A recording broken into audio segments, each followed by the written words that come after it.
సేవకురాలు మరియు తొలి మహిళా ఉపాధ్యాయురాలు సావిత్రిబాయి పూలే జయంతి వేడుకలను సిద్దిపేట జిల్లా హుస్నాబాద్ ప్రభుత్వ ఉన్నత పాఠశాలలో ఘనంగా నిర్వహించారు. ఈ సందర్భంగా సావిత్రిబాయి పూలే చిత్రపటానికి పూలమాలలు వేసి ఘన నివాళులర్పించారు. కార్యక్రమంలో ముఖ్య అతిథిగా పాల్గొన్న మున్సిపల్ చైర్మన్ రజిత మాట్లాడుతూ, నేడు మహిళలు గొప్ప స్థాయిలో ఉన్నత శిఖరాలు అధిరోహించగలుగుతున్నారంటే దానికి కారణం స్త్రీల విద్యాభివృద్ధి, వారి హక్కుల కోసం పోరాడిన మొట్టమొదటి మహిళా ఉద్యమకారిణి సావిత్రిబాయి పూలే అని గుర్తు చేశారు. తన భర్త జ్యోతిబా పూలేను ఆదర్శంగా తీసుకుని మహిళలకు పురుషులతో సమానంగా విద్యావకాశాలు కల్పించడానికి ఎంతో కృషి చేశారని కొనియాడారు. సావిత్రిబాయి పూలేను విద్యార్థినులు స్ఫూర్తిగా తీసుకుని బాగా చదువుకుని ఉన్నత శిఖరాలను అధిరోహించాలని ఆకాంక్షించారు.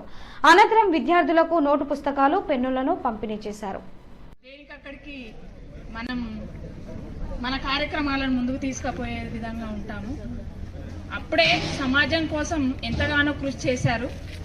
మనం కూడా సమాజం కోసం మనకొచ్చిన అవకాశాలను అందిపుచ్చుకుంటూ మన భవిష్యత్తు కోసము, సమాజ భవిష్యత్తు కోసం మనందరం కృషి చేయాలని, మరి ఇక్కడున్న పిల్లలందరూ కూడా వారి బంగారు భవిష్యత్తు కోసం ప్రతి ఒక్క అవకాశాన్ని అందిపుచ్చుకోవాలని, మరి ఆ సావిత్రిబాయి పూలే గారి ఆశయాలను ముందుకు తీసుకుపోతూ ఆనాటి గొప్ప వ్యక్తులను విగ్రహాలుగా పెట్టుకోవడమే కాదు, వారి ఆశయాలను ముందుకు తీసుకుపోయే విధంగా మనం కృషి చేయాలని కోరుకుంటూ